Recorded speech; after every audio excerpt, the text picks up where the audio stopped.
Hi, we're now ready to move on to Linear Theory Lesson 8. Now, in our last lesson, we dealt with perfect intervals, that is, fourths, fifths, and octaves. Now in this lesson, we're going to deal with our major and minor intervals. So let's get right to work, and we'll do a little quick review on the perfect intervals, and then get right to the new material for today. So we will just review that our perfect intervals came from the major scale. So let's go ahead and go back to this major scale. I know I keep coming back to it, but it really is the foundation for all of this theory. And we have our good old whole, whole, half, whole, whole, whole, half. Now, there's our major scale. And we said that the distance between the first and the fourth note of the scale was a perfect fourth. The distance from the first to the fifth note of the scale was a perfect fifth. And the distance from the first to the eighth note of the scale is a perfect octave. All of that is definitely true. Now we're going to move on to the seconds, the thirds, the sixths, and the sevenths. Now they're very similar, but let's take a look at how they work. We're going to list these out here. First of all, the interval that grows from the major scale is the major interval. So a major second is the number of half steps that grow from the first to the second note of the major scale. In other words, a major second is 2 semitones. Okay? Now, here's where it gets a little different than our perfect intervals. A minor second, that's used with a lowercase 2, is 1 semitone smaller, or 1 semitone from a note to the next. However, we can go a couple of more steps. We already know about diminished intervals from the perfect side, but we also have a diminished second. And it, in fact, is 1 half step smaller than a minor second, or in this case, it's 0 half steps, or 0 semitones. We also have an augmented second, and it's 1 larger than a major. It is 3 semitones. Let's see if we can give an example of each of these and clarify this just a little bit farther. And I think I am going to go ahead and rewrite that major scale and its intervals 3, 4, 5, 6, 7, 8. Here's our whole, whole, half, whole, whole, whole, and half. So let's see. We said we had a major second, which grows from that interval of the first and second notes of the major scale. Major second is 2 semitones. So like the distance from C to D would be a major second. And if we just go to our piano keyboard, we can take a look at a C right here and a D right here and say, okay, it's 1, 2 half steps, definitely a major second. Okay?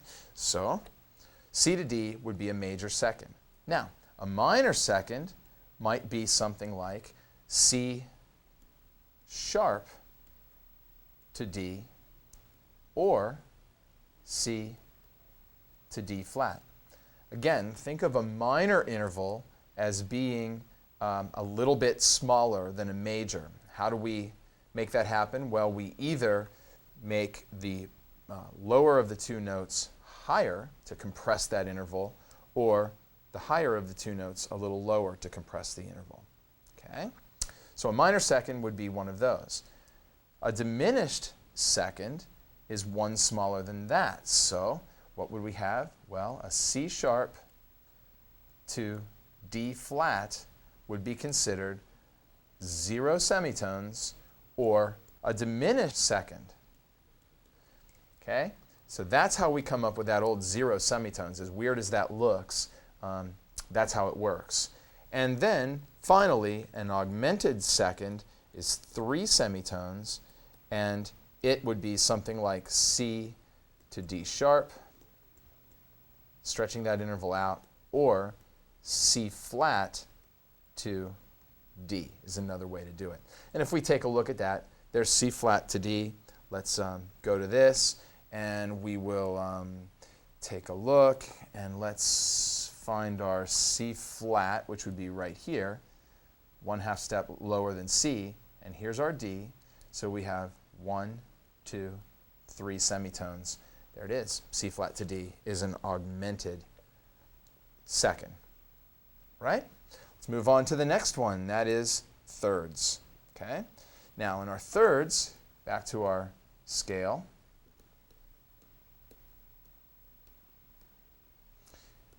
Whole, whole, half, whole, whole, whole, half. I know I spend a lot of time doing that, but trust me, it makes everything easier. Thirds, same deal. A major third grows from the first 3 notes of the scale, or 4 semitones. Okay, so I bet you can figure this out. Then if a major third is 4 semitones, then a minor third is how many? 3 semitones.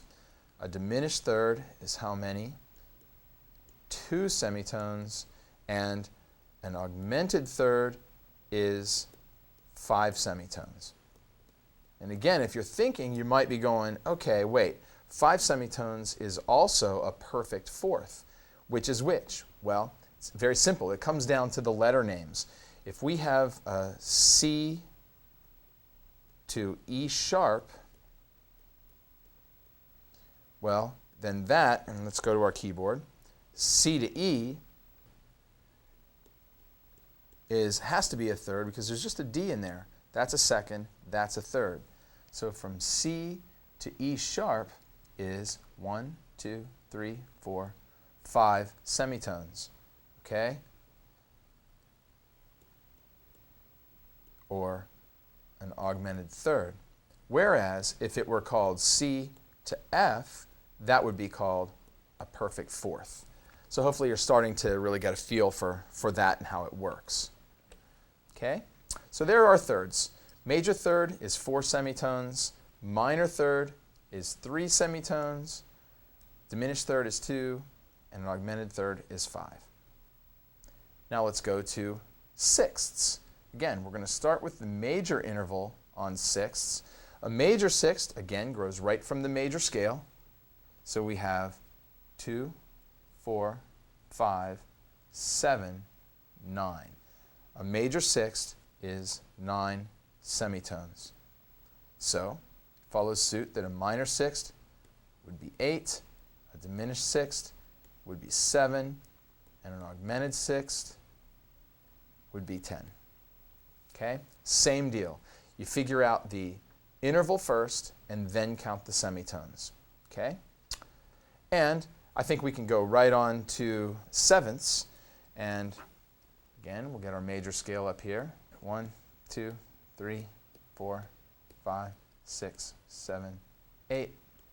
Whole, whole, half. Whole, whole, whole, half. And now a seventh would be 2 plus 2 plus 1, 5, plus 2, 7, plus 2, 9, plus 2, 11. So a major seventh equals 11 semitones. A minor seventh, everyone should be getting this by now, 10 semitones. A diminished seventh should be 9 semitones. And an augmented seventh is 12 semitones. Hopefully that's all really making sense to you at this point. Okay? Now let's just do a little bit of this in a way that we can start to figure some stuff out. If I give you, let's say, the note F, and I ask you to find a minor seventh above F, what should that process be? Well, the first part of the process is to determine the note letter name. Okay? Now you can do that by just counting letters, or on the staff. From our lesson 2 lessons ago, we ought to be able to just say, okay, then I know that's a seventh above F. That's an E. Okay? Then I asked for a minor seventh. That's 10 semitones. So we'll go here. Here is our F. Okay? And we want the E that's going to work. We need to count 10 semitones. So 1, 2, 3, 4, 5, 6, 7, 8, 9, 10. A major seventh would be 11 semitones. Major seventh is 11 semitones.